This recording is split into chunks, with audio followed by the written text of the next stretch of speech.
የዓለምን ካርታ በአትኩሮት ሲመለከቱ ምን አስተውለው ያውቃሉ ብለን ብንጠይቀው በተለያዩ ቀለማት የተካለሉ ሀገራትን ወይም የሀገራትን ድንበሮች ብለው ሊመልሱ ይችላሉ።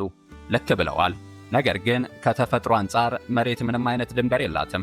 ወንዞች፣ ተራሮችና ውቅያኖሶች ለአንድነቷ ምስክሮች ናቸው። ታዲያ ዛሬ የምናየውን የሀገራት ቅርጽና የድንበር መስመሮች ማን አሰመራቸው? መልሱ አንድና አንድ ነው፤ ሰይፍና ባሩድ።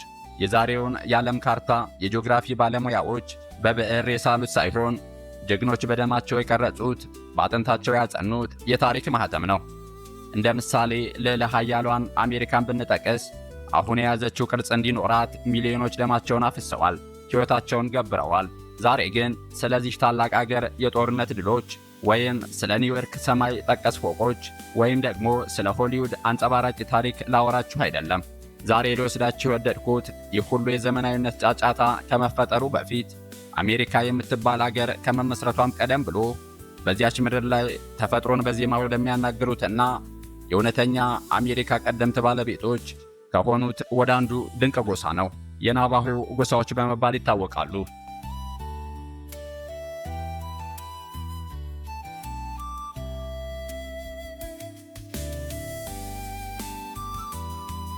እነዚህ ህዝቦች በአሁኑ ጊዜ ናቫሆ ኔሽን በሚባለው በአሜሪካ ትልቁ የራስ ገዝ መሬት ላይ ይኖራሉ።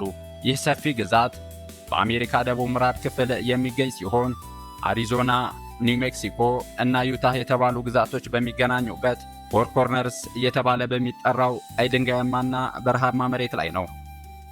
ዋና ከተማቸው ዊንድሆክ ትባላለች። የቋንቋ ተመራማሪዎችና የታሪክ ምሁራን እንደሚያረጋግጡት የናቫሆ ቋንቋ የሚመደበው ከምዕራብ ካናዳና ከአላስካ ከተወለዱ ጎሳዎች ቋንቋ ጋር ነው።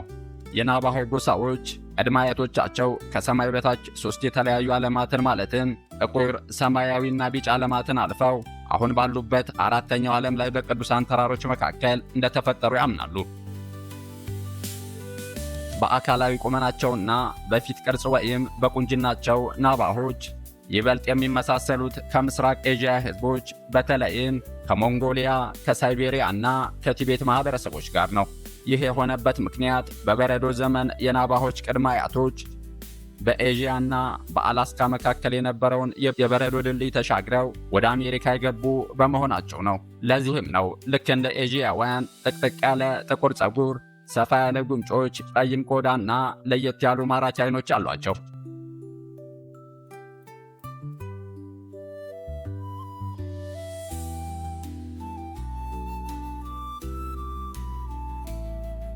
በወቅቱ አሜሪካ ባደረገችው የግዛት ማስፋፋት ሜክሲኮን አሸንፋ የናቫሆች መሬት የሚገኝበትን የደቡብ ምዕራብ አሜሪካ ክፍል ማለትም አሪዞናና ኒው ሜክሲኮን በቁጥጥሯ ስር አደረገች።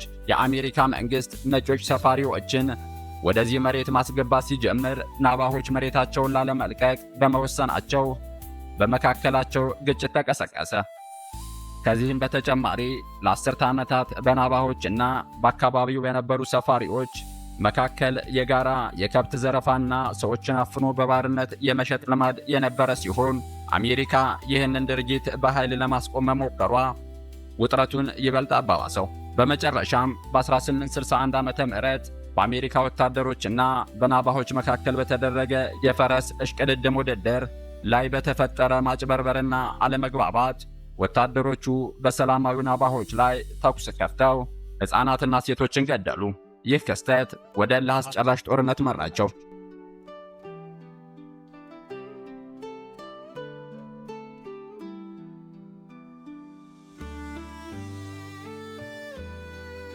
አሜሪካኖች ናቫሆችን በጦር ሜዳ ፊት ለፊት ገጥመው ማሸነፍ ከባድ እንደሆነ ሲረዱ ናቫሆችን ከቦ የማስራብ ስልት ዘየዱ። ኪት ካርሰን የተባለ የአሜሪካ የጦር መኮንን የናቫሆችን መንደር እያደነ አቃጠለ። ከዚህም በላይ የጎሳዎች ዋነኛ የኢኮኖሚና የህልውና ምሰሶ የሆኑትን ከ2 ሚሊዮን በላይ በጎችና ፈረሶች በሙሉ እንደ ሰው ተከበው እንዲረሸኑ አደረገ። ናቫሆች ለምግብነትና ለቤት መስሪያ የሚጠቀሙባቸውን ተክሎች እንዲጨፈጨፉ ትዕዛዝ አስተላለፈ። የአሜሪካ ጦር የናቫሆችን ሰብል በማረም የረሃብ ጦርነት ከፈተባቸው። ናቫሆች መሸሸጊያ ባደረጉት ታላቁ የቺሊ ሸለቆ ውስጥ የአሜሪካ ወታደሮች ከበው በመቀመጥ እናቶችና ሕፃናት በረሃብና በብርድ እንዲሰቃዩ በማድረግ እጃቸውን እንዲሰጡ አስገደዷቸው። በኋላም በምርኮ ከግዛታቸው 560 ኪሎ ሜትር ርቀት ወስደው በካምፕ ውስጥ ዘጉባቸው። ይህ ጦርነት በናቫሆች ታሪክ ውስጥ ጥቁር ጠባሳ ጥሎ አለፈ። በ1868 በአሜሪካና በናቫሆች መካከል ታሪካዊ ስምምነት ተፈረመ። ናቫሆች ወደ ቀድሞው መሬታቸው እንዲመለሱ የተፈቀደላቸው ሲሆን ይህ ስምምነት ዛሬ ለምናያት ናቫሆ ኔሽን የተባለች የራስ ገዝ አስተዳደር መሰረት ሆነ።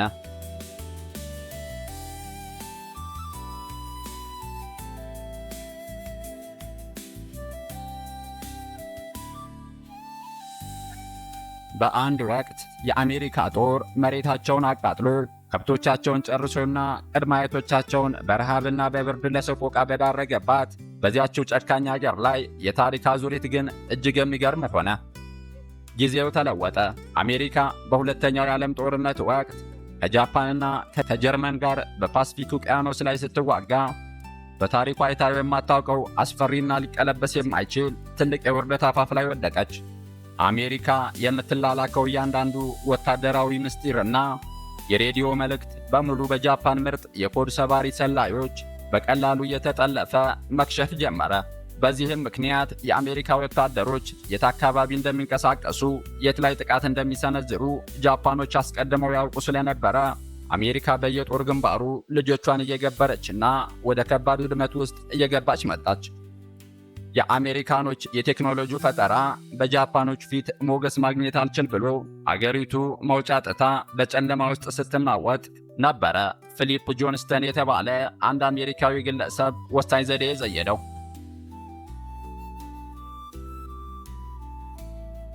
የሚገርመው ነገር ግን ይህ ግለሰብ በአንድ ወቅት አሜሪካ በጭካኔ የጨፈጨፈችውና መብቱን የረገጠችው የናቫሆ ጎሳ ተወላጅ ነበረ።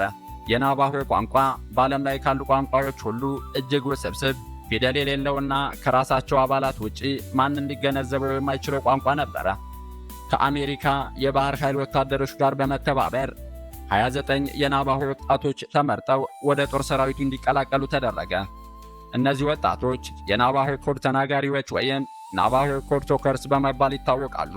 የራሳቸውን የአፍ መፍቻ ቋንቋ በጃፓን ሃከሮች ወደማይሰበር ወታደራዊ ኮድ ቀየሩት። በቋንቋቸው ውስጥ እንደ ቦምብ ጣይ አውሮፕላን ወይም ሰርጓጅ መርከብ ያሉ የወታደራዊ ቃላት ስላልነበሩ ቦምብ ጣዩን አውሮፕላን ብጉት፣ ሰርጓጅ መርከቡን ደግሞ ብረት አሳ እያሉ መልእክት መለዋወጥ ጀመሩ። የጃፓን የስለላ ጠበብት ይህንን መልእክት በሬዲዮ ሲጠልፉት ምንም አይነት ሳይንሳዊ መዋቅር ሊያገኙበት ባለመቻላቸው የጥንቆላ ሥራና አስማት መስሏቸው አእምሯቸው እስኪዝል ድረስ ግራ ተጋቡ። ጃፓኖች እስከ ጦርነቱ ፍጻሜ ድረስ ይህንን ኮድ ለመፍታት ቢታገሉም አንድም ቃላት እንኳን መረዳት አልቻሉም። በአንጻሩ አሜሪካ ጦርነቱን እንድታሸንፍና ክብሯን እንድታስጠብቅ አደረጉ። በሀገር ተስፋ አይቆረጥምና ያችን የረገጠቻቸውን ሀገር ከውጭ ጠላት ታድገው በዓለም ፊት የኃያልነት አክሊሏን መልሰው ደፉላት።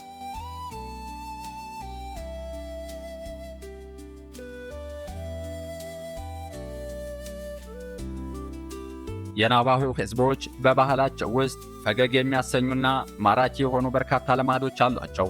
ከእነዚህም መካከል የመጀመሪያው የሕፃናት የሳቅ ባህል አንዱ ነው። በናቫሆ ባህል ውስጥ አንድ ሕፃን ሲወለድ ማልቀሱ የተለመደ ቢሆንም የመጀመሪያው ትልቅ ክብረ በዓል የሚደረገው ግን ሕፃኑ ለመጀመሪያ ጊዜ ከልቡ የሳቀ ቀን ነው። ናቫሆዎች ሕፃኑ የመጀመሪያ ሳቁን ሲስቅ ከሰማይ የመናፍስት ዓለም ወጥቶ ወደ ምድር ማኅበረሰብ በይፋ የተቀላቀለበት ቀን ነው ብለው ያምናሉ። ያንን የመጀመሪያ ሳቅ ያስገኘው ወይም ሕፃኑን ማሳቅ የቻለው ሰው ደግሞ ለቤተሰቡና ለጎረቤቶቹ በሙሉ ትልቅ ግብዣ የማዘጋጀት ግዴታ ያለበት ሲሆን ይህም በናቫሆ ባህል ውስጥ የተወለደውን ሕፃን ለማሳቅ በሚደረግ ፉክክር አስደሳች ጨዋታን የመፍጠር ልማድ አላቸው። የናቫሆ ሕዝቦች ባህላዊ ቤቶች ሆጋን ይባላሉ። እነዚህ ቤቶች ከጭቃና ከእንጨት የሚሰሩ ክብ ቅርጽ ያላቸው ማራኪ ጎጆዎች ናቸው። የእያንዳንዱ ሆጋን ቤት ሲሰሩ የቤቱን በር ወደ ምስራቅ አቅጣጫ የማድረግ የቆየ ባህል አላቸው። ምክንያቱም በየማለዳው የሚወጣው የጠዋት ፀሐይ ለቤተሰቡ ትልቅ በረከትን፣ ብርሃንና መልካም ዕድልን ይዞ ይመጣል ተብሎ በጽኑ ስለሚታመን ነው።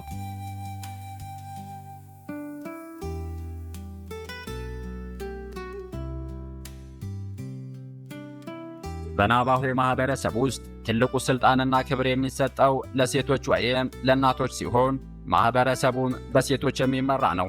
ልጆችም የአባታቸውን ሳይሆን የእናታቸውን የጎሳ ስም ይዘው ያድጋሉ። በናቫሆ ጎሳዎች ባህል አንድ ወንድ ሲያገባ ንብረቱን ይዞ ወደ ሚስት ቤተሰቦች መንደር ይሄዳል እንጂ ሚስትየው ወደ ባል ቤተሰብ አትመጣም። በናቫሆች ባህል መሰረት አንድ ወንድ ባለቤቱን ካስቀየመ እና ሚስቱ የእሱን ጫማና ልብስ ከሆጋን ቤት ውጭ አውጥታ ካስቀመጠችው ተፋተናል፣ ንብረትህን ይዘህ ወደ እናት ቤት ተመለስ ማለት በመሆኑ ፍርድ ቤት ሳይሄዱ በትዳር ላይ ውሳኔ መስጠት ባህል አላቸው።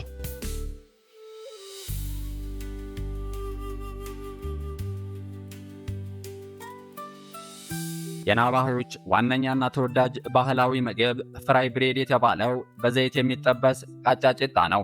በናቫሆ ባህል ውስጥ አንዲት ሴት ፍራይ ብሬድ ስታዘጋጅ ፍጹም ክብ ቅርጽ ያለው መሆን አለበት። የወደፊት አማቶቿ ሙሽሪትን የሚመዝኑት በፍራይ ብሬድ አሰራር ጥበቧ ሲሆን ቂጣዋ ክብ ካልሆነ ትዳሯም አይቃናም ብለው ያምናሉ።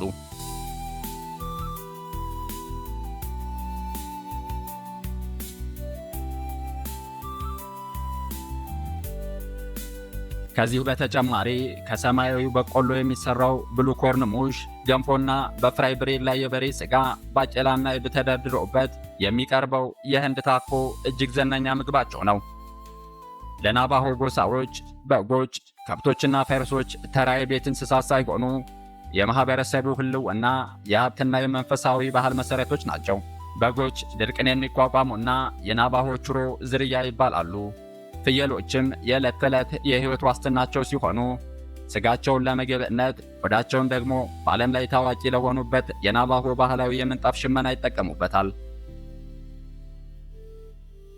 ከብቶቻቸው በ16ኛው ክፍለ ዘመን በስፔናውያን አማካኝነት ወደ አሜሪካ የገቡ ሲሆን በሰፊው በረሃማ መሬታቸው ላይ ለስጋና ለገቢ ምንጭነት ይጠቀሙባቸዋል። በናቫሆ ባህል ውስጥ ፈረስ ልዩ የመንፈሳዊነት የነጻነትና የክብር ቦታ ይሰጠዋል። ፈረሶችን በሰፊው ድንጋያማ ሸለቆዎች ላይ የከብትና የበግ መንጋዎች ለመጠበቅ፣ ለመጓጓዣ፣ ለሮዲዮ ውድድሮችና በባህላዊ ሥነ ሥርዓቶች ላይ የኃይል ምልክት አድርገው ይጠቀሙበታል። በአጠቃላይ እነዚህ የቤት እንስሳዎች የናቫሆች ኢኮኖሚ ከመደገፍ ባሻገር ከትውልድ ወደ ትውልድ የሚተላለፈውን ባህላዊ ማንነታቸውንና ከተፈጥሮ ጋር ያላቸውን ቁርኝት አጽንተው እንዲይዙ ያደረጉ ዋና ዋና የናቫሆ የማንነት አምዶች ናቸው።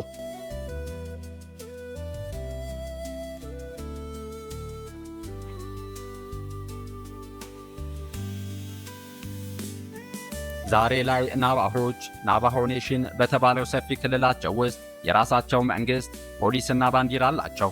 በብዛት የሚያመርቱት ሰማያዊ በቆሎ፣ ባቄላ፣ ዱባና ድንች ሲሆን ከብርና ከሰማያዊ የከበረ ድንጋይ የሚሰሯቸው ጌጣጌጦች በዓለም ገበያ ተፈላጊ ናቸው። ሆኖም ከዘመናዊው ዓለም ጋር መላመድ ትልቅ ፈተና ሆኖባቸዋል። ክልሉ ተራራማ በመሆኑ እስከ ዛሬ ድረስ 30% የሚሆነው ሕዝብ የኤሌክትሪክና የውሃ መስመር የለውም። ዛሬ ላይ አንድ የናቫሆ ወጣት ባህላዊውን የፈረስ ግልቢያ እያደረገ በሌላ እጁ ግን የቲክቶክ ቪዲዮ ሲሰራ ማየት የተለመደ ነው። በአሜሪካ ምድር ላይ ወጣቶቹ የኢንተርኔት ኔትወርክ ፍለጋ ወደ ትላልቅ ተራሮች ጫፍ ላይ የወጡ ስማርትፎናቸውን ወደ ሰማይ ሲዘረጉ ማየት የዘመኑ አስቂኝና አስደናቂ እውነታ ሲሆን ናቫሆች በዚህ ሁኔታ ውስጥ ሆነውም ባህላቸውን ለዓለም እያስተዋወቁ ይገኛሉ። የዛሬው ዝግጅታችን ይህንን ይመስል ነበር። በቀጣይ በሌላ አስደናቂ ታሪክ እስክንገናኝ ቸር ሰንብቱ።